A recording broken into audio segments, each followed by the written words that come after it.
So let's continue with our discussion of how we implement a permutation test of the correlation coefficient in Fathom. Recall that we now know how to scramble a column in Fathom.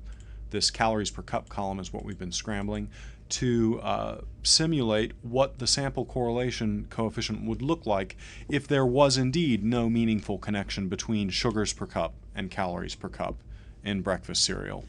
So what we want to do now is impose this measure of correlation on this scramble box right here.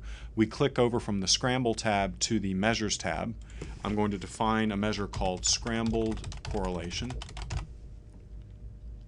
And the formula is just the correlation of the calories per cup attribute that we're scrambling and the sugars per cup attribute that we are not scrambling. Notice that that quantity matches that quantity right there because that's the current value of this scramble's sample correlation coefficient. What we want to do now is repeatedly collect those measures from different scrambles. So we collect measures, and as usual, Fathom defaults to collecting 5 measures at a time. What we always want to look for when we start collecting measures is we want to look at a dot plot of those measures. So I'm going to drag down an empty graph here and create a dot plot. It only has 5 dots in it right now. I want to build up the measures that we're collecting under the null hypothesis that there's no meaningful connection between sugars per cup and calories per cup. The way I'm going to do that is shut off the animation and then maybe collect 50 new measures at a time. There's 50 more, there's 50 more, there's 50 more, and so on and so forth. Maybe I'll increase this to 250.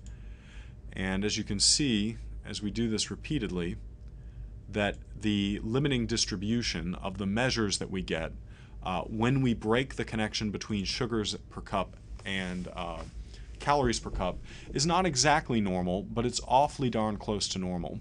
We get some deviations in the appearance of the dot plot from normality because we're working with a finite set of data, and there are in principle only finitely many permutations that are possible of those two sets of data. So we're not going to get exactly a normal distribution here, but it's going to be awfully close to a normal distribution. So let me collect 250 more measures, and then let's do the obvious thing that we've been learning to do all semester. We are going to plot the original measure from our original set of data, the unscrambled data, that is this 0.53648. We're going to plot that against this randomization distribution.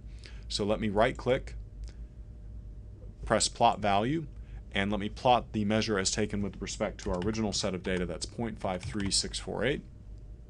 That's the sample correlation coefficient from the original set of data. And look, it's so far off to the right here that it doesn't even show up on this plot.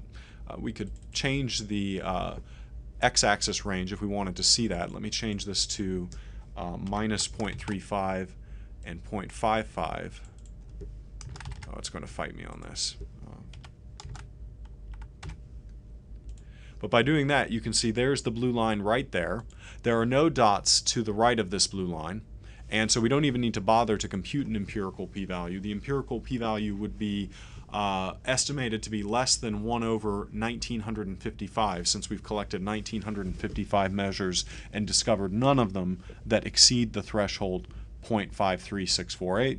So this is extremely strong evidence that the true correlation coefficient between sugars per cup and calories per cup is something other than 0.